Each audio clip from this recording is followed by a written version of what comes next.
On a récemment sorti une vidéo sur comment entreposer vos vêtements d'été et préparer votre garde-robe pour la rotation de vêtements.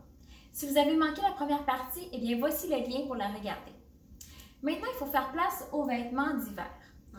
Si vous êtes intéressé pour connaître nos trucs pour vous simplifier la vie, eh bien restez avec nous.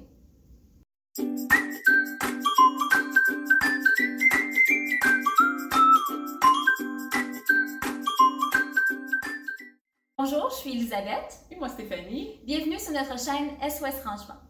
Merci beaucoup de nous suivre et de prendre le temps de vous abonner à notre chaîne si ce n'est pas déjà fait. On l'apprécie grandement. Le temps frais s'installe et il est maintenant temps de faire la rotation des vêtements. On a retiré les vêtements d'été et on fait place à ceux de l'automne et bientôt ceux de l'hiver. On vous a partagé des trucs pour pouvoir bien placer vos vêtements et articles d'hiver. Il existe plusieurs façons de placer les vêtements. Nous avons sélectionné les deux plus populaires, mais c'est à vous de choisir celle qui convient le plus à votre style de vie. La première façon, c'est ce qu'on appelle la simple.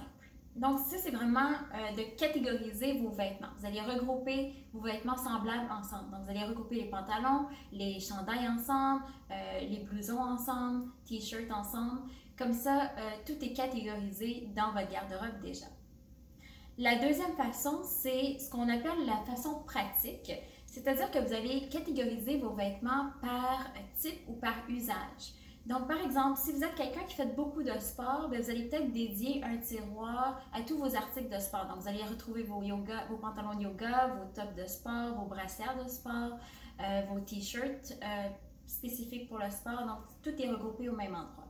Même chose pour, par exemple, si vous avez beaucoup de complets, vous allez peut-être regrouper le blouson, le pantalon et la chemise sur un même cintre. Donc, tout est regroupé. Maintenant, quand on parle d'hiver, il semble toujours avoir plus d'accessoires, n'est-ce pas? Comment fait-on pour s'y retrouver facilement? Alors, ici, là encore, il y a plusieurs techniques, mais nous avons sélectionné les deux plus populaires. À vous de choisir celle qui convient le mieux pour vous. Donc, la première, ça serait de séparer par catégorie. Donc, vous allez soit dédier un tiroir, un cube, un bac pour regrouper tous les accessoires par catégorie. Donc, vous allez regrouper les tucs ensemble, les mitaines, les foulards et vous allez bien évidemment identifier chacun de ces bacs-là pour que tout le monde puisse se retrouver. La deuxième façon, c'est de catégoriser par membre de la famille. Donc, encore une fois, vous allez déterminer un tiroir, un bac, un panier par membre de la famille et chacun va regrouper tous ses accessoires dans le même bac.